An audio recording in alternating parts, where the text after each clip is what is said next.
everyone, welcome back to another video where today we're going to be talking a little bit about a recent discovery made within the Doctor Who annual, specifically with regard to the Timeless Child. So yeah, as you may not know, yesterday the BBC formally revealed their Doctor Who annual via like a CGI trailer thing. However, some very eagle-eyed fans have managed to pause a section of it that basically talks about the Doctor's origins and mentions the Timeless Child.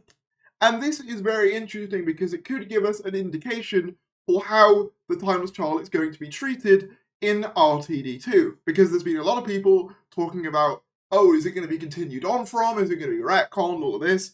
And we seem to be getting our first sort of indication of what's going to be happening in the future. And yeah, I just want to talk about the possibilities that this could yield. Obviously, it is just in an annual, so therefore it's not necessarily wholly indicative of what might happen in the series. However, these things do have to be officially signed off, so I think they often can indicate what the show's going for. But before we get into it, if you could do me a teeny tiny little favour and click that subscribe button, it'd be very much appreciated. I'm back to doing as many videos as I possibly can. I'm really enjoying it, so if you want to subscribe and you enjoy regular Doctor Who content and news, feel free to do so now. I'd like to see if we could get to 21,000 subscribers by the end of September, so let's just see if we can do it. Don't have to if you don't want to, but the option's there if you do wish to subscribe. But with that said, let's get right into it. So yeah, I managed to basically zoom in the original image and basically transcribe what it says on Twitter. So, for some, the story starts with the Timeless Child, discovered all alone beneath a wormhole to a faraway place.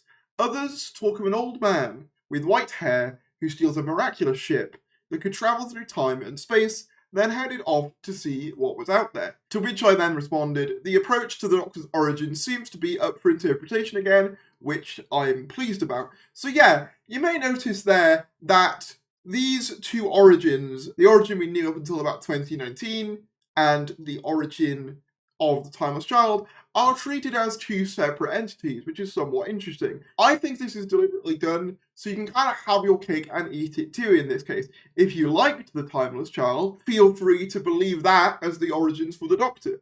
If you didn't like the Timeless Child, feel free to just believe that it started with William Hartnell in the first Doctor. This seems to be a middle ground that's trying to please everyone, and honestly, I quite like it for a few reasons. The main one being that the name of the show is Doctor Who. So in my opinion, it makes sense for there not to be one definitive origin story for the Doctor. This way, if you like, say for example, the half-human thing, or the lung barrier approach for some reason, you can believe that's canon. You're wrong, but you can believe it's canon. I know some people would prefer there just be a one-size-fits-all answer, but personally I think it adds to the mystery to have these multiple interpretations exist, and you don't have to subscribe to just one of them. In a lot of ways it reminds me of the way DC handles the Joker character. For some people, the Joker is Jack Napier, a charismatic career criminal who is sociopathic and set up by his boss. For other people, the Joker is Arthur Fleck, a societal reject who just wanted to be seen.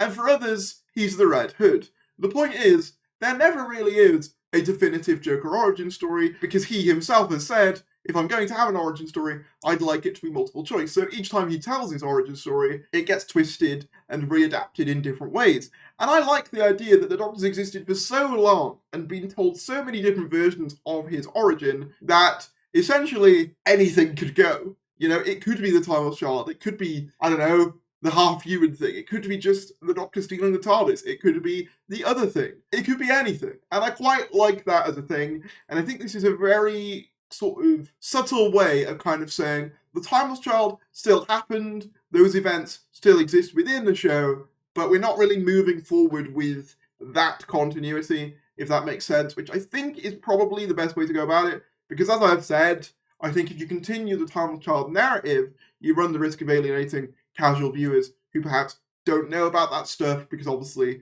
this era, I imagine, is going to appeal to a wider demographic than what the previous era did, but at the same time, you don't want to just go, hey, that thing that we just made for the last 5 years, yeah, that doesn't count. Although I know some people would want that, they were never going to do that, realistically. This, to me, feels like a good compromise where if you like the Timeless Child, you can keep the Timeless Child. If you don't have to. And personally, I think it just adds to the mystery of the character in a way that I like. There is no one interpretation of the origin, and I quite like that. But one thing I do hope is that those are the only origins we explore for a good while on. I don't want another origin story in RTD2, but by the sounds of this, by him leaving it open again, I don't think he will. It's not really in Russell T Davies' style. Again, we're talking about the man who literally sidestepped the half-human thing from the movie, which was also solid canon for a while after the TV movie came out. I do think, though, this is kind of an indication that the Timeless Child likely isn't going to be brought up much in the RTD2 era. I'd imagine that the Doctor will still introduce himself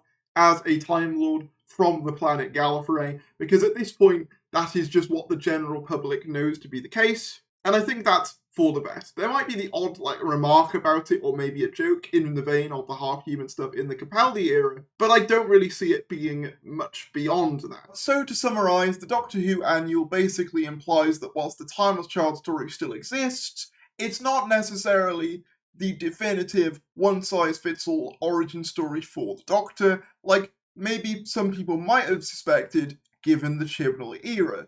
It's a story that still exists, but it's not the universally accepted origin story for the Doctor, and other people can kind of take their own interpretations from it. And personally, as someone who didn't really care for the Timeless Child retcon, I think that's the best way to handle it. I do just sort of wish that if we were going to do this Timeless Child retcon, that something was actually done with it within the Chibnall era itself, as opposed to basically announcing that, hey, this retcon's happening, whilst basically discarding the repercussions of said retcon in future episodes.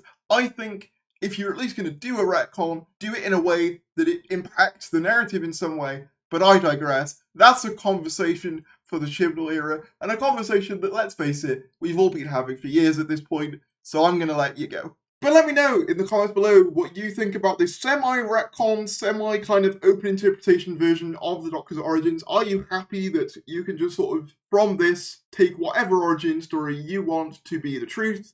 Or would you just like one definitive origin story with no other options? And yeah, we never touch it again. Whatever your thoughts are, drop them down in the comments below. I'd be interested to read what you think. Please like the video if you enjoyed, subscribe if you're new, and I'll see you later.